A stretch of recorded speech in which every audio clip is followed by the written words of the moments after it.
Acompaña en la mañana de hoy el comoderador Gabriel Andrés Rodríguez Fernández. Buenos días, Gabriel. Muy buenos días, Carlos, a todos los que nos acompañan aquí y a través de la onda radial. Y el comoderador Juan Carlos Martínez Cruzado. Buenos días, Juan Carlos. Buenos días, Carlos. Buenos días, Gabriel. Buenos días, Agustín. Buenos días a todos los radioescuchas. Y tenemos de invitado especial al doctor Agustín Irizarry Rivera, quien nos acompaña también en la mañana de hoy. Buenos días, Agustín. Buenos días. Este intercambio aquí entre un programa y otro para nosotros es toda una mudanza de cosas que tenemos que poner en las posiciones apropiadas. Son las mismas sillas para dos. Son las mismas sillas, los mismos micrófonos. Tenemos que añadir estos micrófonos chiquititos que nos trae Juan Carlos para que nos puedan escuchar por las ondas electrónicas en la grabación que él logra hacer. Así que esto es interesante. Esto es toda una mudanza, el inicio del programa. Pero seguimos con exactamente el mismo objetivo. Nuestro objetivo sigue siendo educar al pueblo sobre la valía y los beneficios de la soberanía para Puerto Rico. Tenemos un par de anuncios en la mañana de hoy. Por un lado, sobre nuestra dirección electrónica voces.soberania@gmail.com. A esta dirección nos puede enviar sus comentarios, sus preguntas, sus sugerencias, sus críticas, sus felicitaciones. ¿Qué más? Y nosotros le prestamos atención. Contribuciones también. Y nosotros le prestamos atención en programas subsiguientes. Nos envió un querido radio escucha a esta dirección un llamado a que levantemos voz en contra del genocidio que está ocurriendo en la Franja de Gaza. Y nosotros pues hemos de levantar ese detalle en una próxima ocasión. Tenemos también sobre una actividad que se realizó en el día de ayer en el Mayagüez Mall. ¿Qué sabes al respecto de eso? Sí, pues fue una actividad convocada por el Movimiento Independentista Nacional Ostosiano para denunciar el genocidio en Gaza. Allí pues asistieron cerca de 30 personas. Ocuparon, ustedes saben que allí en la carretera número 2 está el puente peatonal, pues se ubicaron grupos a ambos lados del puente con banderas de Palestina, banderas de Puerto Rico y con letreros haciendo alusión al genocidio que está ocurriendo en Palestina y denunciándolo. Y la verdad es que estuvimos allí desde las 4 de la tarde hasta las 6 y hubo una cantidad para mí sorprendente de personas que tocaron bocina a favor de la manifestación que estábamos realizando. Creemos que es importante denunciar ese genocidio porque es altamente preocupante que ante los ojos del mundo, esto no está pasando como pasó en la Segunda Guerra Mundial, donde gran parte del mundo desconocía lo que estaba pasando dentro de los campos de concentración nazi. Aquí esto está ocurriendo a los ojos del mundo. Y el supuesto campeón de la democracia del mundo es el que está proveyendo armamento y municiones, financiando y auspiciando este genocidio que es completamente injustificado. La gente levanta, mira lo que hicieron el 7 de octubre. Oye, pero ya van más de 60,000 víctimas desde ese. Y 20,000 son niños. Y la mitad por lo menos son niños. La mitad son niños. Es decir, que lo que está ocurriendo no es nada proporcional a lo que ocurrió. Israel no se está defendiendo en estos momentos, lo que está haciendo es abusando de su poder. y está intensificando, ocupando militarmente más territorio, incluso en Cisjordania, y expulsando literalmente a los palestinos a tiro. Y con la idea del respaldo norteamericano llega a los extremos de lo que dice su flamante presidente, de que la idea es vaciar Palestina de los palestinos, que los que queden vivos mandarlos para Egipto, para algún otro sitio, a Siria y a Egipto, y montar allí un frente turístico mediterráneo, que va por la línea también de lo que parece que los israelitas mismos, digo, no son los israelitas per se, el gobierno sionista, es un gobierno tipo fascista que tiene Israel desde hace un tiempo. Por lo menos la mitad de la población está en contra de eso, no tiene nada que ver con el judaísmo, es un asunto político, económico, de expansión de este tipo de fascismo que está dominando la política israelita. Sí, y aún la respuesta militar, algunos podrían llamar justificada, ¿verdad? El ataque del 7 de octubre, pues, podría haber requerido una acción militar, ¿verdad?, para defender la ciudadanía israelí.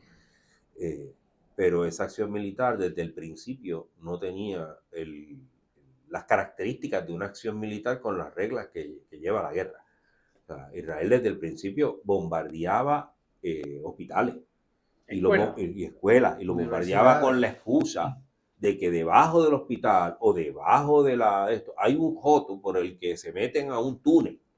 Eso yo lo escuché varias veces y escuché gente diciendo cosas como, bueno, pero ¿qué van a hacer? Bueno, si tú estás peleando con un ejército que está metido en un túnel y tú dices que tienes un ejército bravo, pues tú te metes en el túnel y peleas con el que está dentro del túnel. Pero el que está encima del túnel, que está en una escuela, está en un hospital, no es tu enemigo y tú no tienes por qué bombardearlo. Así que en este proceso, desde el inicio, se mezclan las verdes con las maduras.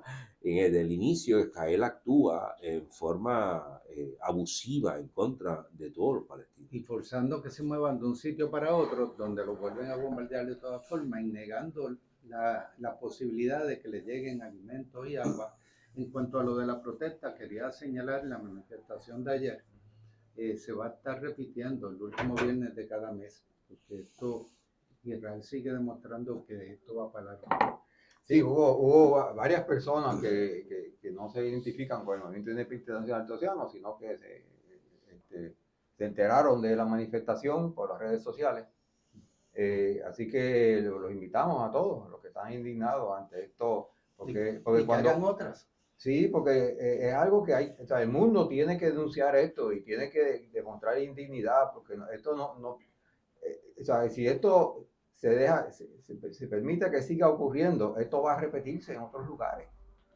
Lo que sucede es obvio, Israel, conjuntamente con Estados Unidos, lo que intenta es desplazar los palestinos de toda ubicación, ya sea en la Franja de Gaza o en Cisjordania, lo que se llama West Bank en inglés. Eso es lo que está tratando de hacer, punto. No quiere ya tener presencia, ni compartir, como de hecho muchos judíos lo han reclamado. Dicen, mira, esto es un país, un estado donde conviven dos culturas, dos diferentes ubicaciones.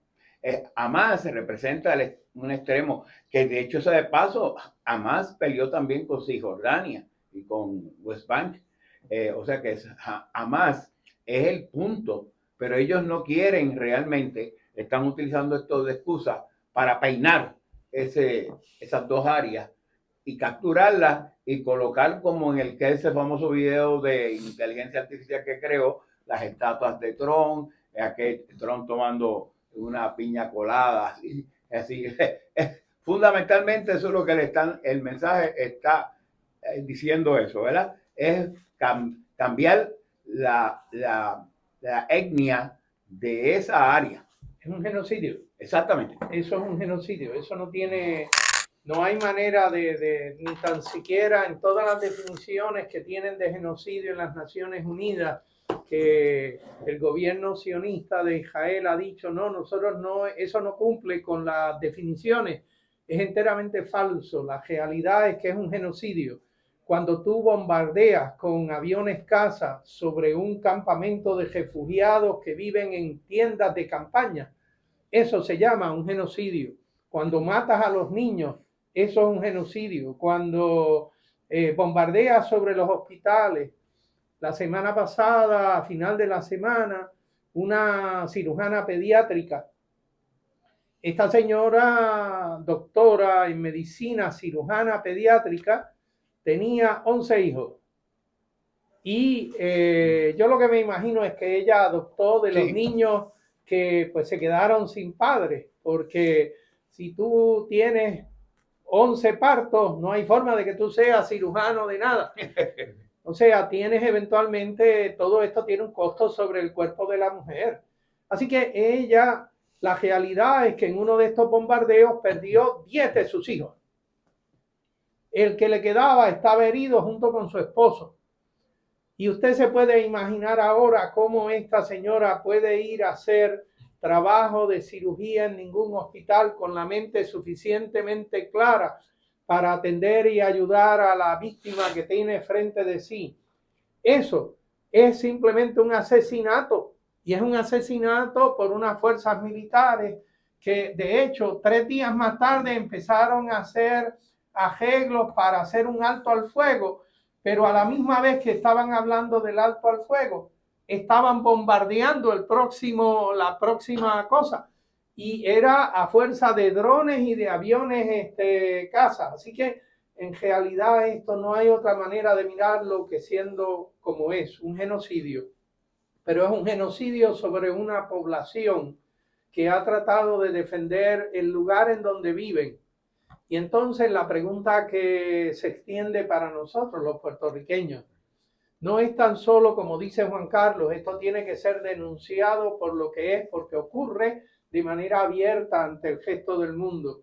Hay también que denunciarlo porque es un mensaje para otros tantos pueblos que no defienden lo que sería su soberanía, como es el caso del gobierno de Puerto Rico y de muchos puertorriqueños que viven en nuestro archipiélago. Lo que espero sea el último comentario de este tema para hacer otro anuncio también. Un ejemplo de por qué se le llama genocidio, además de todo lo que se ha señalado. Entiendo que ya hay alrededor de 5.000 familias que ya no queda nadie de esas familias. Son, por decirlo así, apellidos que desaparecen. Como decir que aquí en Puerto Rico estuvieran bombardeándonos y ya no queda ningún Rodríguez o ya no queda ningún Martínez. Y ese es un genocidio. Bueno, tenemos otro anuncio aquí, y va a ser Juan Carlos quien nos va a decir algo sobre las vistas que van a ocurrir en esta próxima semana sobre el proyecto Esencia, que es otro de estos mismos temas relacionados a lo que hemos hablado en los últimos minutos. Aquí en Puerto Rico no está ocurriendo un genocidio, que podemos llamarlo de esa manera, ¿verdad? Pero sí está como naciente un asunto de sustitución de la población, que definitivamente es algo que se está contemplando para Gaza y para Cisjordania. Y entre ellos están estos proyectos que no tienen ningún sentido para el beneficio del país, que es traer gente de afuera a vivir en enclaves. Y uno de ellos es el proyecto Esencia, aquí en Cabo Rojo, que se está proponiendo para el área cercana a Boquerón. Y la legislatura municipal de Cabo Rojo se reunió con los proyectistas, con los proponentes del proyecto, y no invitó a los opositores a ese proyecto. Los opositores protestaron, y entonces tenemos para subsanar esa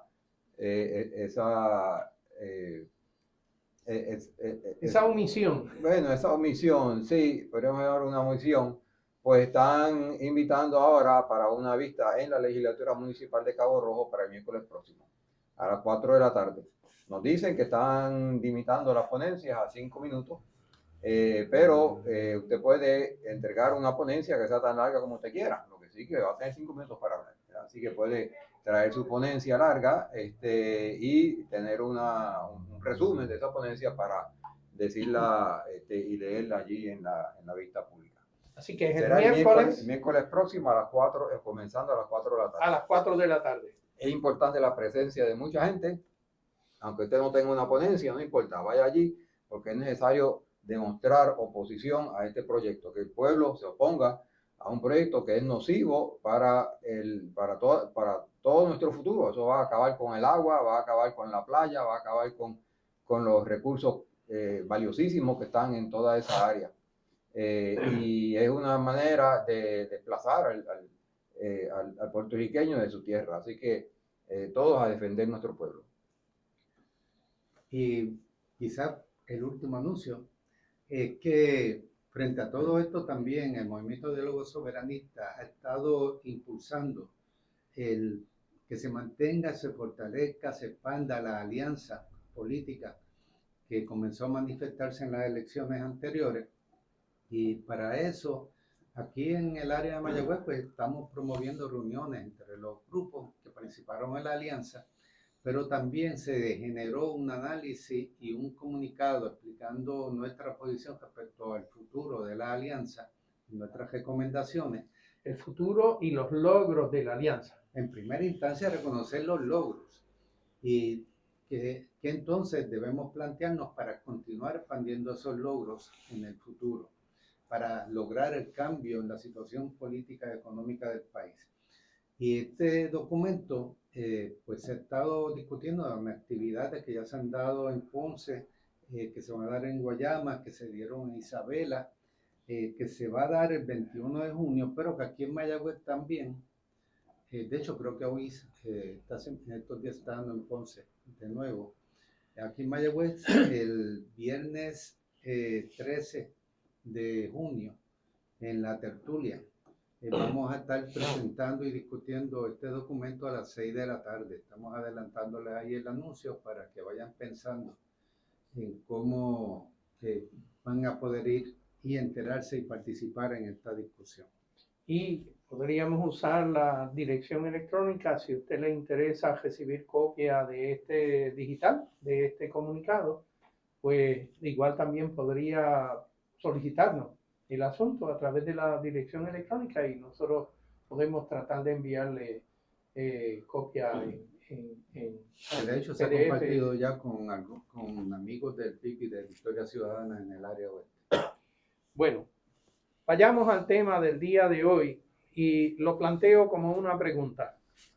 ¿Quiere el gobierno de Puerto Rico cancelar el contrato de privatización con Luma?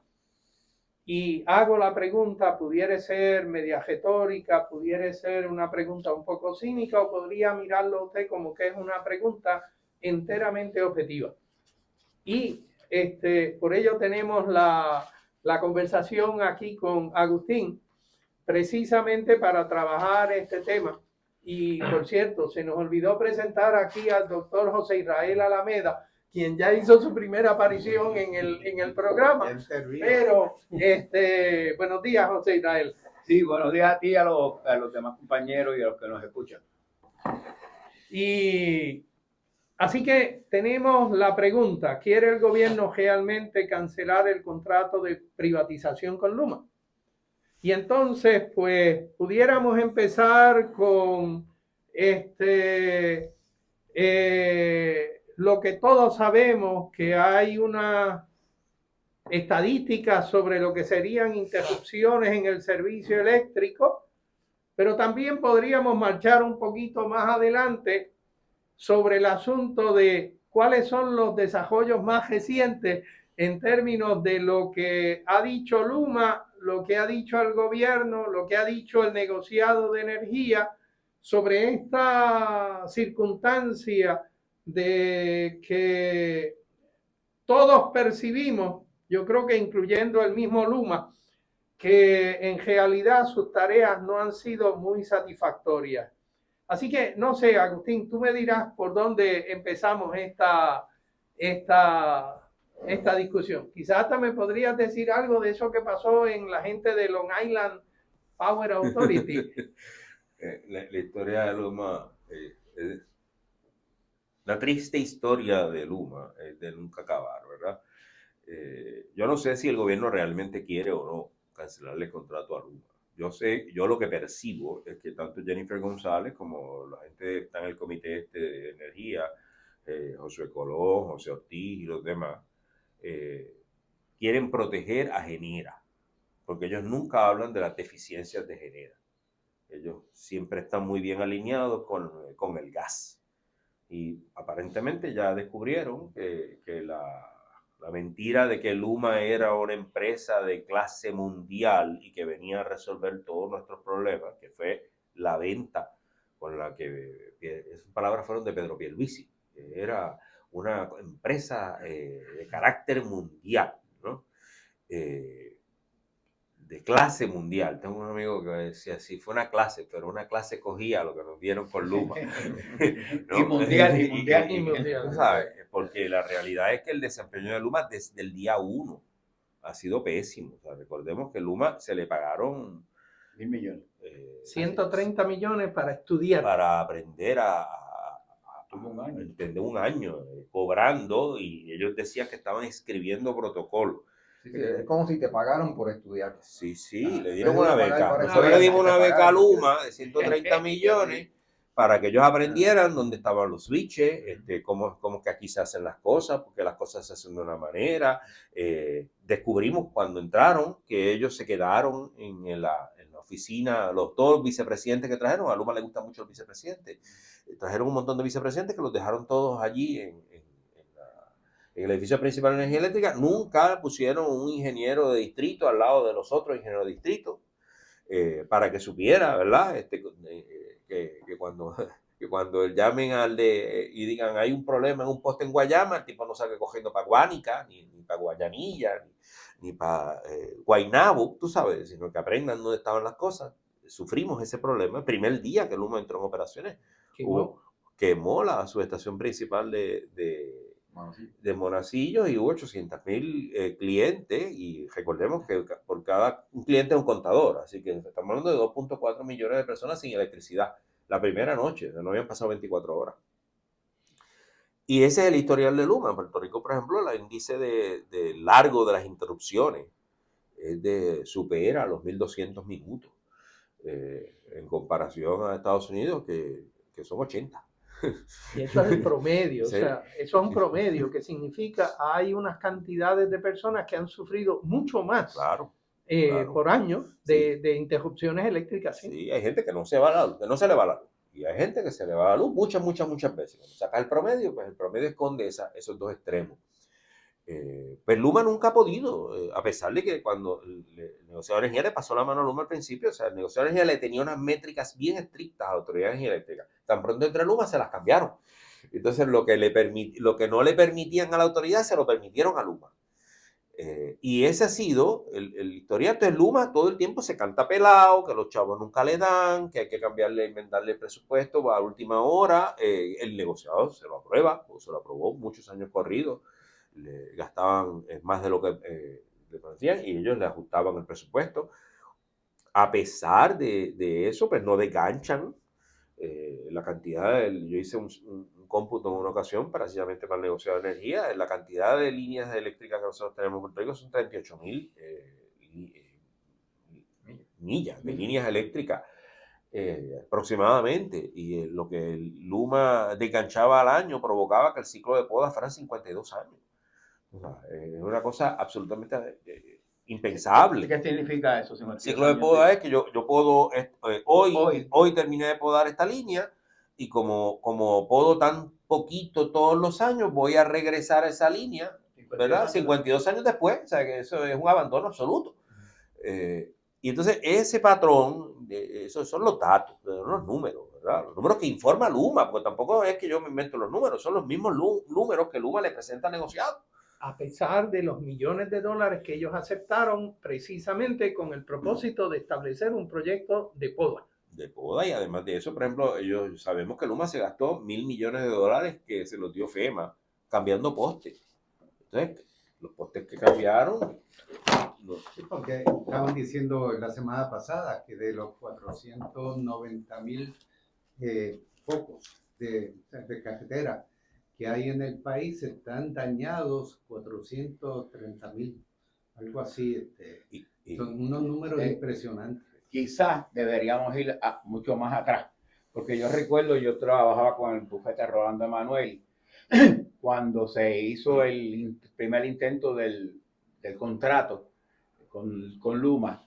Se hizo un documento en el cual yo participé que llega a la conclusión de que ese contrato entre la alianza público-privada, la autoridad, y Luma era leonino.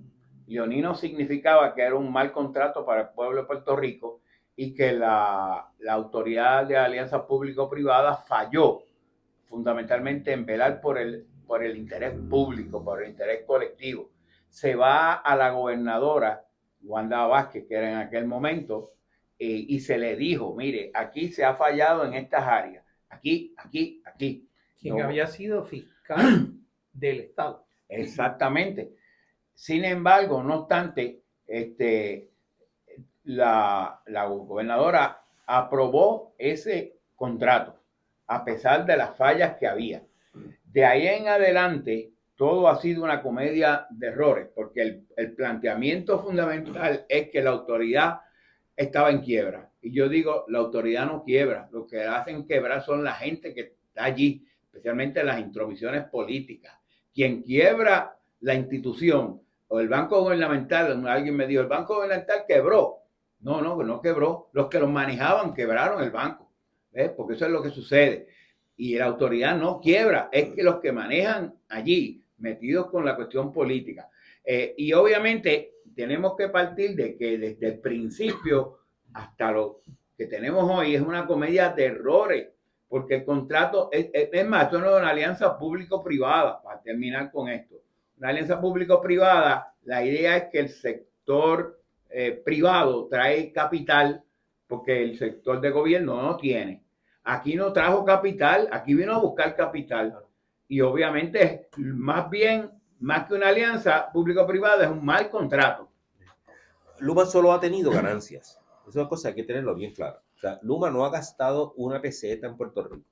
Luma no ha puesto un peso suyo y todo lo que gasta se le reembolsa. Es pass-through, ¿verdad? Se le reembolsa. Y encima de eso tiene su ganancia. La ganancia limpia. No paga impuestos tampoco. O sea, Luma tiene exención contributiva. Y Luma, encima de eso, tiene una protección de que no es responsable de nada. La gente aquí se le dañan las neveras, los televisores, miles de gente reclamando y todos los casos se destruyen porque el gobierno de Josellito, Wanda Vázquez, Pierluisi y ahora Jennifer González, ninguno ha hecho absolutamente nada para levantarle ese escudo que le concedieron a Luma en el contrato de que lo eximían de cualquier responsabilidad. De hecho, Luma fue más temeraria. En algún momento dado ellos querían tener incluso un escudo contra responsabilidad criminal. Eso nunca se le logró porque hubo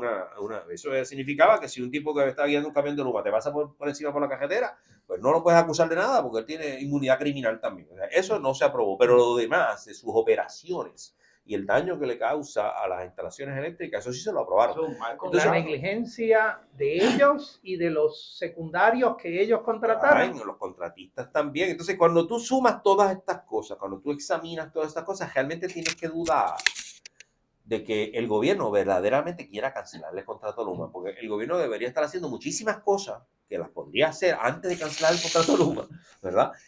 Para llevar a cabo una mejor fiscalización de lo que aquí está pasando. Y eso no está ocurriendo. Entonces, además de eso, Luma es la mitad de la privatización. La otra parte de la privatización es Genera. Y hemos visto, por ejemplo, que la empresa New Fortress, que es el dueño exclusivo, el único dueño que tiene Genera, tiene un problema de flujo de caja enorme.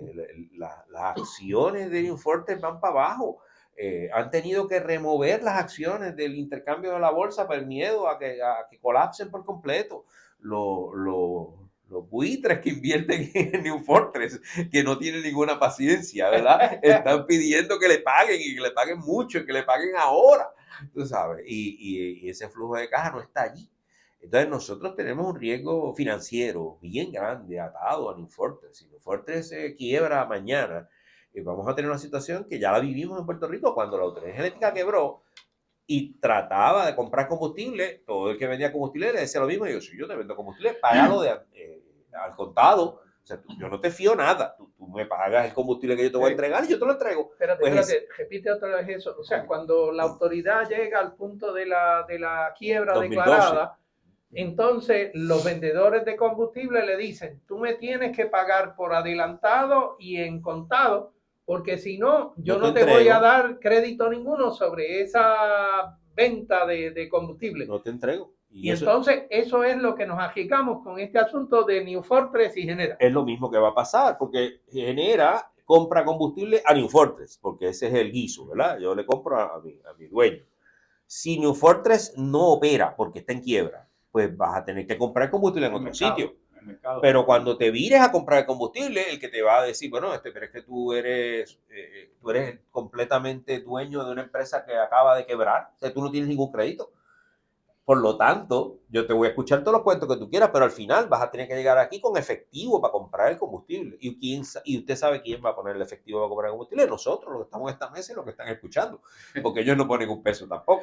Así que ese riesgo está bien presente para nosotros. Y ese riesgo nos puede golpear después durante una temporada de huracanes, que la cosa se puede poner mucho más complicada. Mira, en los años 1990, haciendo una historia de la privatización, cuando la señora Margaret Thatcher comienza a privatizar y luego Ronald Reagan comienza con la misma historia, la idea era de que la empresa privada era ineficiente, la empresa pública era ineficiente y la empresa privada nos vamos porque vamos a ser más eficientes. Y toda la teoría que se monta de la privatización es que vamos a estar mejor ahora con la empresa privatizada o con una alianza público-privada que como estábamos. Vamos a hacernos la pregunta, como decía en los años 40, ¿are we better off? ¿Estamos mejor ahora que antes? Pues yo creo que se cae de la mata. El problema aquí es que se anuncia, vamos a cancelar el contrato y doña Jennifer González presenta su presentación del mensaje de Estado, vamos a cancelar el contrato de Luma y todo el mundo se apaga a aplaudir media hora.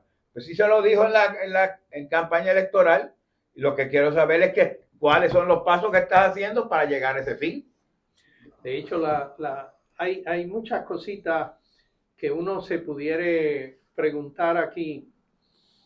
En las últimas semanas, Luma advierte y ejecuta una suspensión de aceptar energía de los abonados que están en medición neta, que son los que le inyectaban al sistema en el orden de 1000 megavatios. Inyectan. Y ellos dicen, no, que tengo problemas de inestabilidad en el sistema y por eso necesito, dicen ellos, recortar en la cantidad de energía que estos abonados me iban a entrar.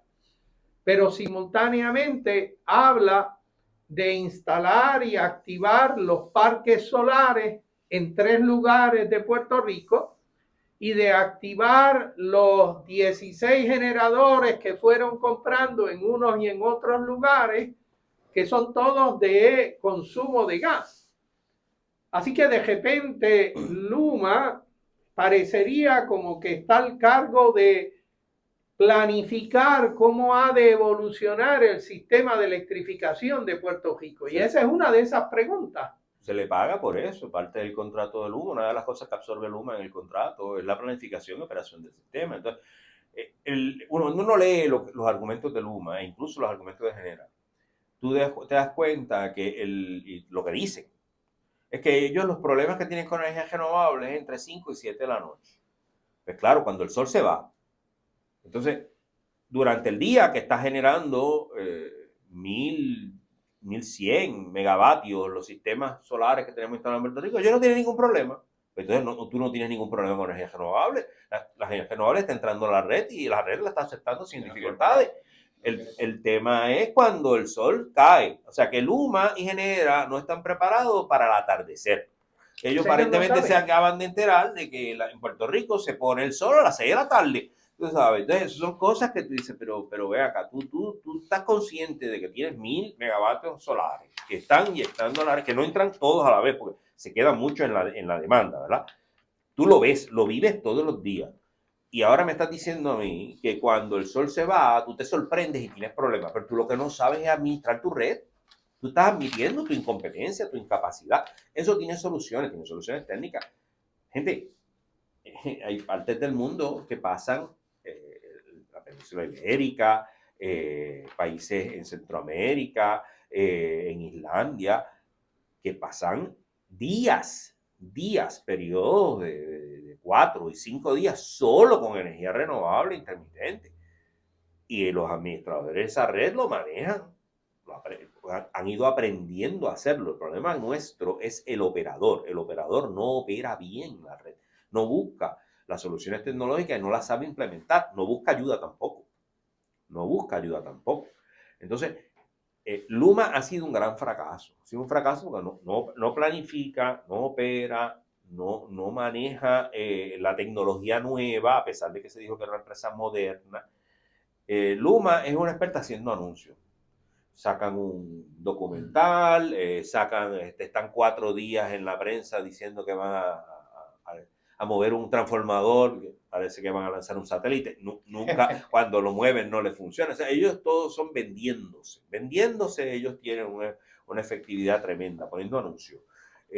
Pero ejecutando no ejecutan. Bueno, pero vendiéndose parece que su fama ya le precede, porque entiendo que hubo la casa matriz de Luma, que es Quanta, tuvo un problema en estos días para lograr un nuevo contrato. ¿Tú estás al tanto? Long Island Power Authority, que lo decía Carlos ahorita. Long Island Power Authority es una compañía eléctrica como dice el nombre, de Long Island. Eso es Nueva Jersey, Nueva York, ¿verdad? Esa zona. Que es muy similar en su historia a la situación de Puerto Rico. Esa gente allí entró en el experimento de la privatización y salieron. Ellos tenían una compañía, como dice el nombre, Power Authority, una estructura muy similar a la Autoridad de Energía Eléctrica, una corporación pública a cargo del suministro de electricidad. Pues ellos se comieron en la idea de que privatizando iba a ser mejor, salieron a buscar un operador privado, hicieron un mal contrato. Les llegó un limón. A los pocos años tuvieron el valor de ir en contra del limón y lo obligaron una renegociación del contrato. En la renegociación del contrato trajeron el esquema de evaluación de desempeño usando Métrica. bonos y penalidades. ¿Okay? Bueno. Que nosotros se lo sugerimos a sí mismos y usamos eso como ejemplo cuando hablamos con el negocio de energía de que a Luma también que había que ponerle penalidades. Pues esa gente todavía, a pesar de que lograron modificar el contrato y que tenían penalidades, todavía le sigue el mismo limón. El privado que les llegó no lo quieren, así que salieron a buscar un reemplazo. Y entre los que se presentaron allí a concursar para hacer el reemplazo de la empresa que ellos no quieren, fue Quanta. Quanta es la mitad de Luma, porque está Quanta y ATCO, ¿verdad? ATCO es la canadiense y Quanta es la tejana. Y tuvieron la temeridad de llegar allí y decir, no, si yo tengo una experiencia tremenda administrando sistemas eléctricos, imagínate tú, yo soy el dueño de Luma. Y básicamente lo votaron de allí y dicen, mire cómo ustedes se atreven a hacer una cosa como esta, si aquí la gobernadora ya está diciendo que ustedes no sirven en cancelarle el contrato. Además, ustedes como Quanta, o aquí no se está presentando Luma, aquí se está presentando Quanta, ustedes como Quanta no tienen ninguna experiencia operando el sistema. Mira el gran contraste entre esa evaluación y la evaluación que hizo acá el PNP y la evaluación que hizo Pierluisi y la evaluación que hizo aquella junta de gobierno que la dirigía Ralph Cregg y Poe, y la junta de control fiscal que le echó la bendición al contrato de Luma y dijo que eso era lo mejor que le podía pasar a este país. Mira el gran contraste entre esa evaluación que tuvimos hace 5 o 6 años, ¿verdad? De esta gente versus la evaluación que le hacen los laboratorios que le dicen, no, ¿cuánto? Usted no sirve. O sea, usted no tiene ninguna experiencia y la poca que tiene no sirve. Está claro que no sirve. Así que... Y les dice, váyanse de aquí. O sea, usted ni tan siquiera te voy a permitir licitar para el contrato, porque si usted licita, está perdiendo el tiempo. No le voy a conceder el contrato porque nosotros sabemos que usted no es bueno. Y entre otras cosas surgió que uno de los que estaba empujando la cosa allí entre los muchachos de Long Island era uno que él y la mujer tenían acciones en Quanta. O sea que también tienen sus dificultades de otra naturaleza. Eso es en entender los conflictos de intereses y esas cosas. Conflictos de interés, eso mismo. A mí lo que me choca más que nada es que el contrato le haya dado la responsabilidad de planificación del sistema eléctrico a Luma. ¿Cómo es posible eso? Estoy hablando de un servicio esencial y se lo está dando a esta compañía que fue creada, ¿verdad? Para este contrato y pensando precisamente sobre esto de la quiebra de la autoridad eléctrica. También quebró, como dijimos ahorita, el Banco Gubernamental de Fomento. Quebró la autoridad de carretera. Quebró la autoridad de puertos. Entonces no podemos decir que fueron los trabajadores de la autoridad eléctrica los que quebraron, ¿verdad? ¿Cuál es el factor en común que tienen todas esas autoridades y bancos que quebraron? Están todas bajo el mismo gobierno. De hecho, el gobierno central también quebró. Entonces, el culpable aquí tiene que ser el dueño de todo eso, o el que es responsable por todo eso, que es el gobierno de Puerto Rico, los políticos que han estado gobernando sobre Puerto Rico. Las juntas de gobierno de esas corporaciones públicas nombradas por el partido en el poder eran unas patatas políticas, se dedicaron a jugar ahí en vez de a dirigir y terminan entonces llevando a la quiebra a todas esas corporaciones públicas que tenían buenos historiales históricos en Puerto Rico, el servicio del país, y las llevan a la quiebra. Como decía Alameda, no es que quiebre la institución, lo quiebran esos políticos que fueron puestos en la junta de directores de las corporaciones. Y sobre el asunto de las uniones, yo insisto que lo más que hemos perdido, lo más agudo en este proceso, este intento fallido de privatizar, esta privatización escondida que han hecho con el supuesto concesionario. La pérdida más grave para Puerto Rico Es la gente entrenada. El personal entrenado es lo más valioso en cualquier infraestructura. O sea, no son los postes, no son los cables, no son los generadores, esos son equipos. Eso uno lo compra, lo cambia, lo repara. Es la gente que puede hacer ese trabajo, mantener, reparar, identificar cuando una cosa ya no sirve y la tengo que reemplazar. El know-how. Ese conocimiento técnico de dónde están las cosas, ¿verdad? Y cómo funcionan esas cosas. Ese personal técnico que se demonizó en Puerto Rico, porque esos son los empleados de la UTIER y esos son los técnicos de la Autoridad de Energía Eléctrica, que aquí se dijo no, que no sirven, ¿no? Que sí sirven. Muchos de esos fueron desplazados, algunos se retiraron y no van a regresar de nuevo. O sea, porque sacamos a Luma y a Genera, ¿y después qué? El plan B, ¿cuál es el plan? O sea, ¿a qué vamos a ir? El gobierno habla de salir a buscar un novio. Pues mire las empresas, mire lo que le está pasando a Long Island Power, que no logra salir del limón que tiene porque no llega alguien competente a atender el problema. Y allá no están, o sea, allá salieron de la quiebra.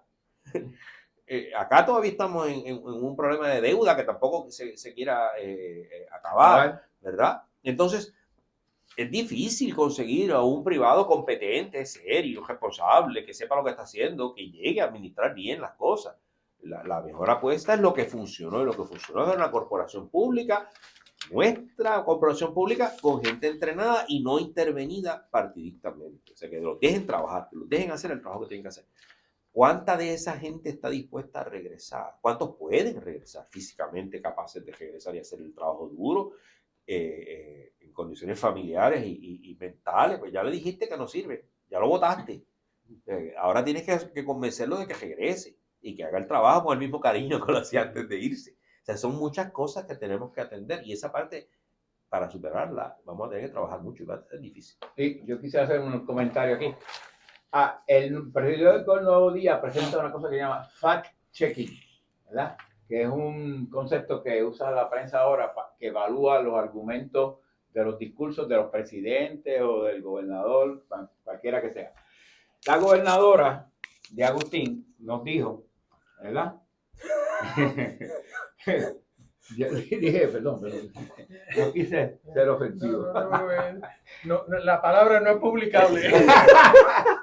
Mira, dice ella, cito, para que todo Puerto Rico lo tenga claro, el estado de nuestro sistema de generación para este verano 2025 es mucho mejor, ¿verdad? Y sigo por aquí, que el que hubo en el verano del 2020 al 2024.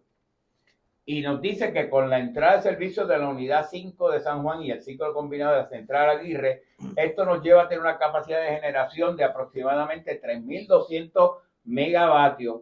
Los mismos son suficientes para cubrir la demanda actual. Sin embargo, en el fact-checking, le contesta el veredicto, dice que es media verdad. En junio del 2023, cuando Genera tomó posesión, las unidades generatrices, la capacidad era 3.600 megavatios, lo cual era mayor que la que tenemos disponible actualmente de 3.322, con la entrada de servicio del ciclo combinado y aún la central Aguirre. La demanda pico ya va a estar entre 3.100 a 3.200 megavatios, y aunque sí se dan las proyecciones anuales de la gobernadora, estaríamos cerca de 500 megavatios por debajo del estado de emergencia. Eso es lo que fundamentalmente le contesta. O sea, que ella dice que vamos a estar mejor que el 2020, pero la pregunta es, ¿cuán mejor? Porque a lo mejor habían 10 apagones antes, ahora vamos a tener 9,5. Pues Eso también presume que Genera es capaz de administrar adecuadamente, operar adecuadamente esa flota de generación fósil. Y lo que ha demostrado es que no lo es. O sea, Genera tiene unos eventos, vamos a llamarle ser delicado, unos eventos de falta de generación, que cuando uno examina lo que pasa, tú dices, esto es error humano. O sea, aquí el que está operando está cometiendo errores y esos errores se repiten. O sea, ese es el tipo de cosas que no se habla, el negociado de energía tampoco lo ventila. Pero cuando voy a las reuniones del colegio de ingenieros y uno empieza a hablar con los colegas y empieza a escuchar los cuentos y empieza a hablar con la gente que opera en las plantas, te empieza a enterar de cosas y dice, pero ¿cómo es posible que eso esté pasando? Y digo, bueno, es que el que sabía se fue. Entonces, el que está aprendiendo. O sea, tampoco, yo no quiero adjudicar mala fe, no es que alguien está haciendo sabotaje, pero cuando tú tienes personas que no está bien cualificado, pues tienes problemas. Y entonces, cuando tú estás bien finito, como es lo que señala eso, estás bien cerca del pico, pues tú no puedes entonces dar mantenimiento, no puedes apagar ninguna máquina. Y entonces, las máquinas, cuando no le das mantenimiento, fallan. Y no tienes espacio para que las cosas se dañen. Y todos sabemos que las cosas se dañan. A todos nosotros no se nos daña el carro. Tú puedes tener el carro dándole buen mantenimiento y como quieras se puede fallar. Se vacía una goma. Pues, tu carro debe vaciar. Pues, cogí un clavo y se vació una goma. Pues, lo mismo le pasa a las plantas eléctricas. Así que yo creo que nosotros podemos tener serias dificultades este verano. El presidente de Luma, el señor Juan Saca, ha mencionado ante la prensa que ellos, la corporación, necesitan 800 millones de dólares adicionales para empezar a reparar y optimizar la red eléctrica. Y él entonces menciona, y yo creo que en esto él está casi al mismo nivel de conocimiento y entendimiento que la gobernadora actual de Puerto Rico sobre el sistema de electrificación de Puerto Rico. Es que los dos saben más o menos lo mismo y entre los dos no suman uno. Él habla de que tienen tantos cientos de postes nuevos que van a poder reemplazar. Y es la misma persona que en dos oraciones anteriores, en la entrevista que le hicieron, estaba describiendo que necesitaba circuitos especiales para poder regular la energía esta que le llegaba de las formas renovables, de las redes fotovoltaicas, de las microredes que había en el país. Y como dice Agustín, el problema para Luma no es cuando tengo toda esta energía generada a lo largo del día, sino es cuando el sol se va. Así que parecería que esta persona, cuando habla de los postes, pues es porque es algo que él puede entender. Él puede entender el asunto de que necesito un poste en sustitución de este que está aquí medio podrido, y eso no le plantea problemas de entendimiento.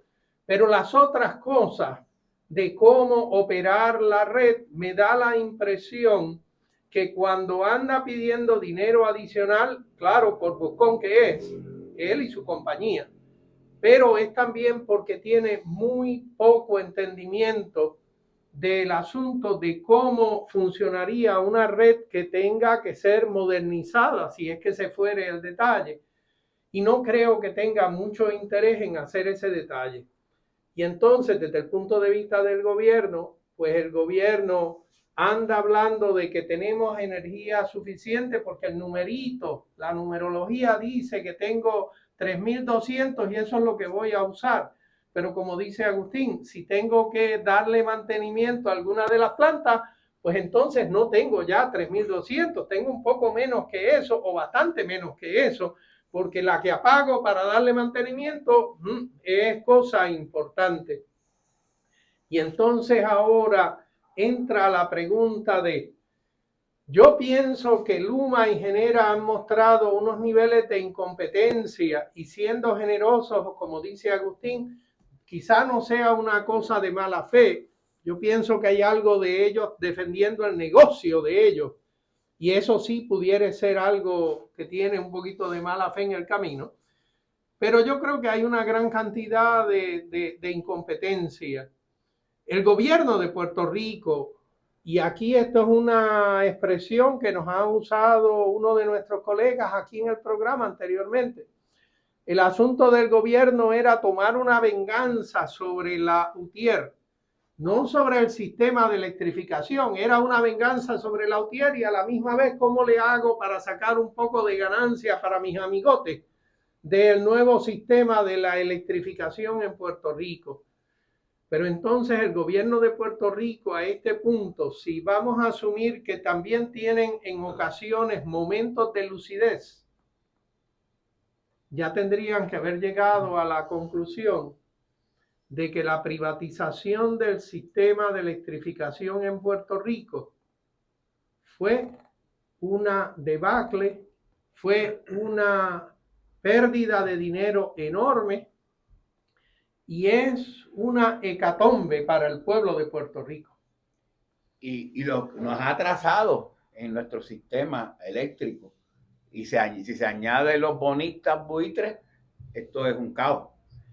Y entonces parece ser que nos ha pasado lo mismo que nos pasó con la privatización de las labores intermedias en acueductos y alcantarillados hacia el final de la gobernación de Pedro Rosselló, donde después de 3 compañías el gobierno tuvo que concluir que aquello había sido toda una error gajafal himaláyico y tuvieron que volver nuevamente a funcionar la autoridad de acueductos con una corporación pública y claro, tardaron décadas en poder ir respondiendo toda la debacle que habían ocasionado las compañías privadas.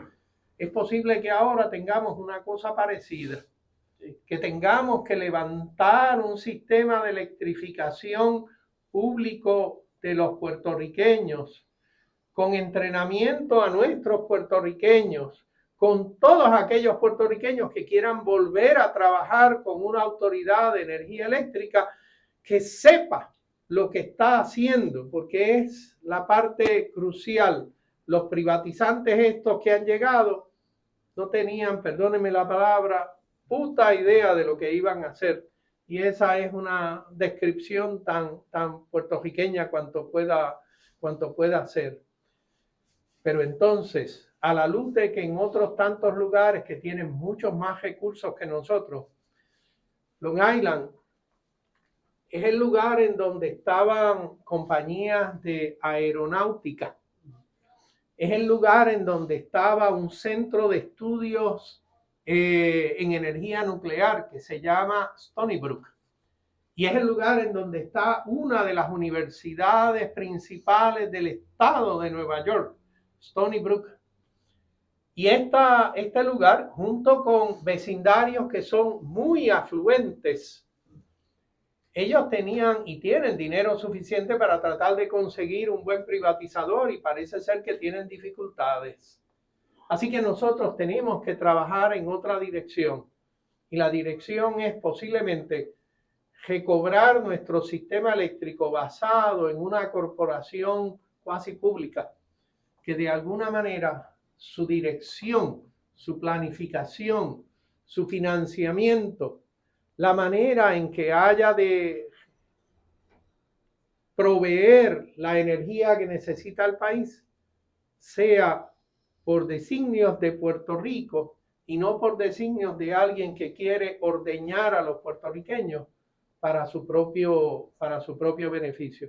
¿Alguna otra cosita que ustedes quieran mencionar? Tenemos 10 segundos para ese asunto.